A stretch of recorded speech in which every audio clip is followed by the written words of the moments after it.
Breaking చూస్తున్నాం. Child pornography చూడటం నేరం కాదని మద్రాస్ హైకోర్టు ఇచ్చిన తీర్పును సవాల్ చేస్తూ దాఖలైన పిటిషన్పై సుప్రీంకోర్టు ఇవాళ కీలక తీర్పునిచ్చింది.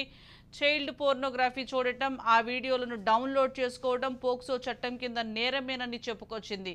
ఈ మేరకు మద్రాస్ హైకోర్టు ఇచ్చిన తీర్పును అత్యున్నత న్యాయస్థానం తోసిపుచ్చింది. ఈ సందర్భంగా భారత ప్రధాన న్యాయమూర్తి డివై చంద్రచూడ్, జస్టిస్ జేబీ పార్థివాలతో కూడిన ధర్మాసనం మద్రాస్ హైకోర్టు తీర్పును జారీ చేయడంలో ఘోర తప్పిదం చేసిందని పేర్కొంది. అలాగే పోక్సో చట్టం సెక్షన్ 15 ప్రకారం చైల్డ్ పోర్నోగ్రఫీ మెటీరియల్ను వీక్షించడం మాత్రమే కాదు, నిల్వ చేయడం కూడా నేరమే అని చీఫ్ జస్టిస్ నేతృత్వంలోని ధర్మాసనం తీర్పు ఇచ్చింది. ఈ క్రమంలో గతంలో మద్రాస్ హైకోర్టు తీర్పును తీవ్ర తప్పిదంగా పేర్కొంది. ఈ కేసులో నిందితుడికి ఇచ్చిన ఊరటను ఎత్తేస్తూ క్రిమినల్ ప్రాసిక్యూషన్ కొనసాగించాలని కూడా తెలిపింది. పనిలో పనిగా కోర్టులు కూడా చైల్డ్ పోర్నోగ్రఫీ అనే పదాన్ని ఉపయోగించొద్దని సుప్రీంకోర్టు సూచనలు జారీ చేసింది.